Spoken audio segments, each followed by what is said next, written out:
Muslims, we give respect to the Quran, alhamdulillah. But many of us, they go beyond the limit.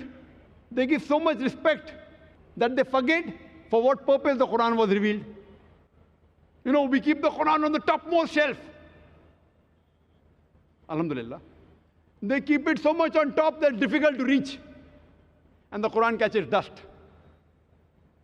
The Quran is a book of guidance. It's a guidebook. Suppose if you are studying, the guidebook is normally at a shelf which is reachable. It's kept at a shelf which you can reach the easiest. You won't keep it on top, very difficult, to take a stool to get it down. So Quran is a book which should be referred every day. It should be handy. And many of us Muslims, we tie the Quran in a pure silk cloth. And then we tie a knot on it. Suppose if you want to read the Quran, you start thinking, okay, 5 minutes to open the Quran. 5 minutes again to tie the Quran, 10 minutes. The thought of you opening the Quran and again tying it will be a deterrent. And if you have 10 minutes, 10 minutes abhi kholne mein aur bandhne mein jayenge. If you have 10 minutes time, to open the Quran, close 10 minutes, so better not read the Quran. See, we have to respect the Quran, but the main respect is in the heart. I'm not against keeping the Quran on top, don't get me wrong. But see to it that it is accessible. It's easily available for guidance. Many of us Muslims, before touching the Quran, we scrutinize 1,000 things as though it's an RDX bomb. Quran, wearing shoes, can I touch the Quran? Can I read the Quran while standing? Can I read it in the office? All these things, they prevent you from reading the Quran. We scrutinize the Quran as though it's an RDX bomb going to explode. The Quran is a book of guidance. That's the reason many of us Indians object to, the Arabs, mashallah, the way they treat the Quran, they give respect. But as though it's a guide, it's available. We Muslims keep it on topmost shelf. In India, it's catching dust. And rarely will we find people, when they have 5 minutes, 10 minutes, they refer to the Quran. Because there is, we have to have that frame of mind, and then we have to see 10 things. We can't be in shoes, we can't stand, and we have to have a hat over your head, etc., etc. See, many things are good, but don't make life so difficult that the main purpose of the Quran is for guidance is defeated.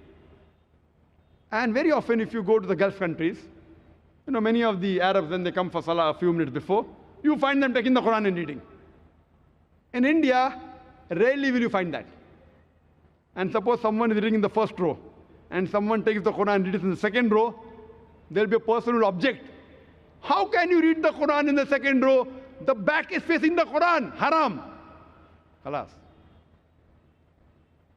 And if you have to sit in the mosque, and suppose at your home or in the mosque, if by mistake, if you happen to read the Quran while the back facing Qibla, khalas, you will get fatwa, haram. You can't read the Quran with your back facing the Qibla, back facing the Kaaba. I've been to Haram several times in Makkah.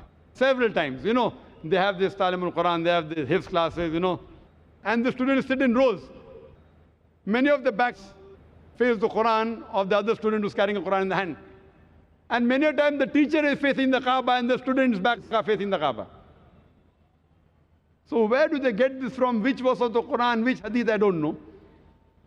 So we have to love the Quran, we have to respect, but we have to know that the main reason the Quran was revealed was for hidayah, was for guidance. Once there was an Indian Imam, very good Qari. He went to Saudi Arabia. And because he was famous, it was Maghrib time. So they told the Qari, they told the Imam, Imam, you lead the Salah. So the Indian Imam, he goes and he leads the Salah for Maghrib. He recites and he finishes the Salah. And when he finishes the Salah, one Saudi smiles at him. So then he asks that, what's the problem? Was there any problem in my qiraat? So the Saudi told him, no, your qiraat was wonderful. I was only wondering that when you recited Surah Yusuf, you put Yusuf alayhi salam in the well, but before you complete the salah, why didn't you get him out of the well?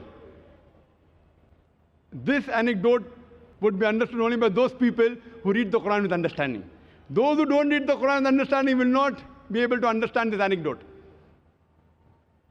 The Saudi was telling him, if you read Surah Yusuf, it speaks about the story of Yusuf alayhi salam, that how he was betrayed by his brothers, and his brothers put him in the well, and later a caravan comes, and Yusuf alayhi salam is got out of the well. So the Saudi tells him that you recited very well, but in your salah you put Yusuf alayhi salam in the well, but at least before ending the salah you should have brought him out of the well. That means we start the surah from anywhere, and we end it anywhere without realizing, have we completed the meaning or not? We Muslims, we have several excuses for not reading the Quran with understanding. And we always give excuses for not reading.